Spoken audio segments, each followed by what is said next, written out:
नया कॉन्सेप्ट बता रहा हूं। जो एफसीएनआर विंडो आरबीआई ने खोली है उससे 100 बिलियन डॉलर आ सकते हैं अगले 2 महीने में। लास्ट टारगेट, लास्ट था 37, कल ही मैंने चर्चा किया था। अब टारगेट आ रहे हैं 37, तो अभी हुआ 2 महीने और हैं, तो 100 बिलियन पार हो जाएगा। लेकिन रुपया नहीं चढ़ रहा है, ध्यान दीजिए महोदय।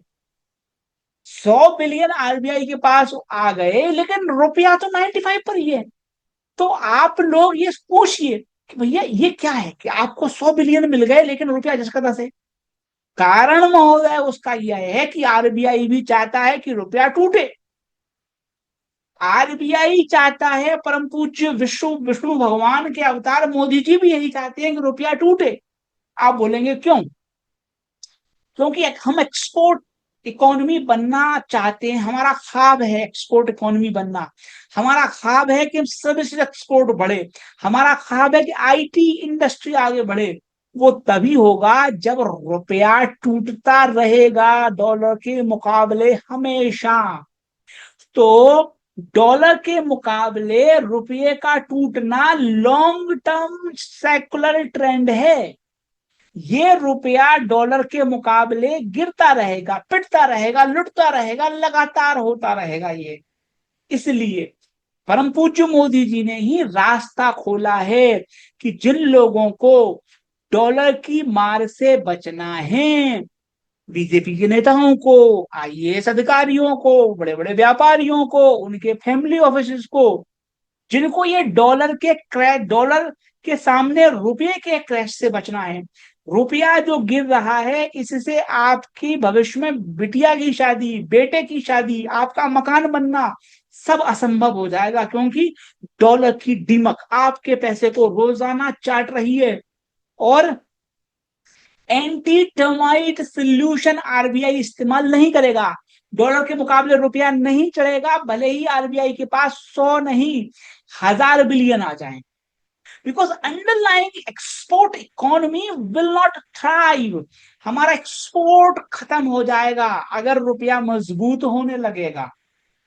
तो आपने ये समझना है कि डॉलर जो आपके पैसे को लगातार चाट रहा है आपको बिना बताए, ये जो नुकसान आपको रोजाना हो रहा है ये नुकसान आपका बच जाए, आपको पता ही नहीं पड़ रहा है। और कोई आपके कपड़े लगते घर को फूंक रहा है, उसका नाम है डॉलर।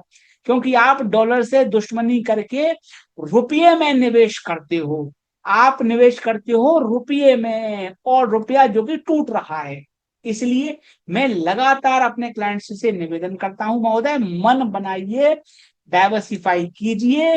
रुपये में आप पूरा पैसा रखेंगे तो आपका पैसा डॉलर खा जाएगा, कच्चा चबा जाएगा, आपको पता भी नहीं लगेगा। तो यूएस के मार्केट में डाइवर्सिफाई कीजिए। जब आपको डाइवर्सिफाई करने का मन हो, मेरे वीडियो के लाइव स्ट्रीम का ये वीडियो है, इसके डिस्क्रिप्शन बॉक्स में लिंक मिल जाएगी, आप मुझसे संपर्क कर सकते हैं। एक बहुत बड़ी थीम चलती है महोदय, and that was a valid point before Trump. जब ट्रम्प साहब नहीं थे तो वैलिड पॉइंट था, जो इंटायर मैं बोलता हूं डिबेसमेंट ट्रेड। डिबेसमेंट ट्रेड ये कहता है कि Japan will sell US treasuries, इतने ट्रिलियन की, इतने बिलियन की बेच देगा, एंड उसके कारण डॉलर क्रैश हो जाएगा। That is entire debasement trade. तो वो डिबेसमेंट जो ट्रेड था, वो एंटी डॉलर डिडॉलराइजेशन का जो ट्रेड था, वो बाइडन इराक की थीम थी। And when Trump came in and when Kevin Warsh came in, things have changed. This is no longer valid. लोग ये कह रहे थे कि साहब जापान अमेरिकन बॉन्ड्स को बेचेगा जिससे ट्रेजरी यील्ड बढ़ेंगी, डॉलर क्रैश हो जाएगा, अमेरिका बर्बाद हो जाएगा। यहां तो उल्टा हो गया। यहां तो येन को बचाने के लिए जापान अमेरिकी ट्रेजरी बेचेगा, ये कहा जा रहा था। जापान का अमेरिकन ट्रेजरी पर भरोसा खत्म हो जाएगा तो वो ट्रेजरी बेचेगा, बॉन्ड बेचेगा, अमेरिका बर्बाद हो जाएगा, ये सब कह रहे थे। लेकिन अब तो दोनों देश मिलके येन को बचा रहे हैं। America and Japan have formed alliance. जब दोस्त बनाकर काम चल सकता है तो दुश्मन क्यों बनाए? जापान अंडरस्टूड दिस, कि जब दोस्त बनाकर काम चल सकता है तो दुश्मन क्यों बनाए? जब ट्रेजरी येन को ऊपर चढ़ा सकती है तो हम ट्रेजरी को क्यों बेचें, अमेरिकन बॉन्ड्स को क्यों बेचें? दूसरा, अमेरिका एंड जापान, उनका इकोनॉमिक अलायंस नहीं है, वो प्लस मिलिट्री अलायंस है। अगर मान लो अमेरिका और जापान में लड़ाई हो जाए, इनका राब्ता खत्म हो जाए, तो कल चाइना, कल परसों रशिया कच्चा चबा जाएगा जापान को। They don't have military power, they have not invested in military capabilities in the past. तो ये कॉम्बो है। And above all, both are democracies. आज ट्रंप है, कल कोई और होगा। तो इसलिए Japan and American alliance is intact. Debasement trade is no longer valid जब तक ट्रंप है और जब तक केविन वॉश है। महोदय, मैं कम से कम सपना नहीं देखूंगा कि अमेरिका बर्बाद होने जा रहा है, डॉलर टूटने जा रहा है, सब निस्तो नाबूद होने वाला है, मैं नहीं समझूंगा।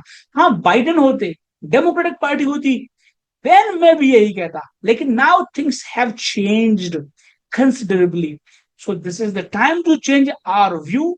अमेरिका पर लॉन्ग होइए, अमेरिका में निवेश कीजिए, ऐसा मेरा निवेदन है। और इसके बावजूद भी किसी को लगता है कि साहब मैं गलत हूं, तो कोई दिक्कत नहीं।